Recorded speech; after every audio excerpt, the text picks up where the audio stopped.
Hey everyone, happy Saturday. I hope the weather is as beautiful as it is here in Charlottesville, Virginia.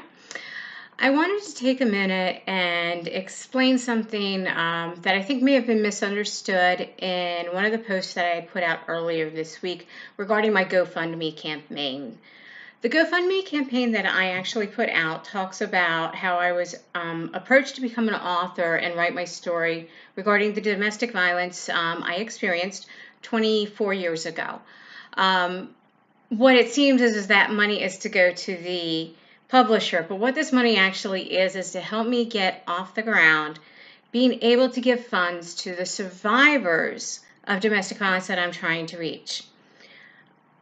24 years ago, I was married to a man who I thought I knew, who was in the military, and unfortunately, he did some very traumatic things to me.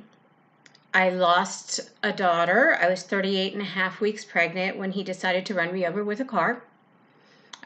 She never got the chance to live. She was born as a stillbirth. And I'm trying not to cry. She never got a chance to take a breath. She never got a chance to play as a kid. She never got a chance to go to prom. I never got a chance to have any of those firsts with her, and he took that away from me. But what the author, the publisher I was talking to noticed is that I still serve veterans in the military, and they could not believe that with what I had gone through, that I would still serve a clientele that was the same as my abuser. But the fact of the matter is that I am not going to sit there and blame an entire group of people for one person's actions. I blame him for his actions and his actions alone. There are many people out there who have suffered from domestic violence. There are men and women who have suffered from it. Some of them in the military spouses. It doesn't not choose anyone. LGBT communities,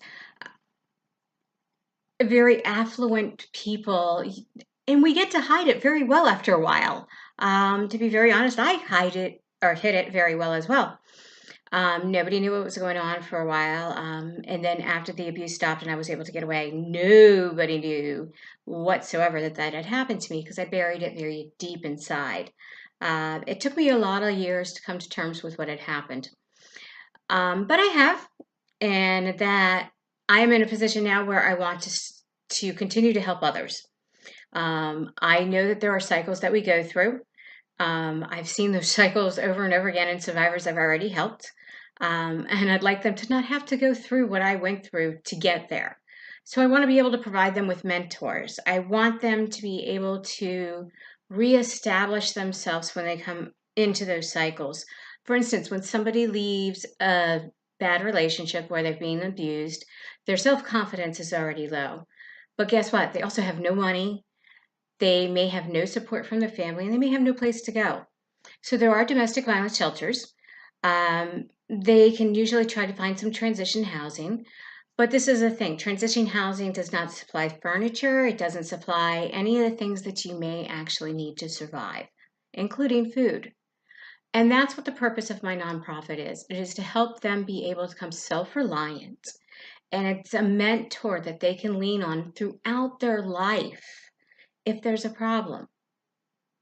You see, it needs to be a community that works together. I don't blame the military because my husband killed my daughter. I don't blame the military because my husband tried to kill me multiple times. I don't blame the military. I blame him. Now, I will not give his name. I will not say where it happened. And that's because I don't want to get hit with a libel suit. So I'm playing it safe. But I wanted you to understand why I was actually asking for the GoFundMe page and for funds on that. So I started looking at the number of contacts I have, both here and on Facebook. If everybody was just to give $5, out of their pocket, so the cost of a Starbucks coffee, I would actually reach my goal very quickly. So if you have not already contributed, please consider contributing.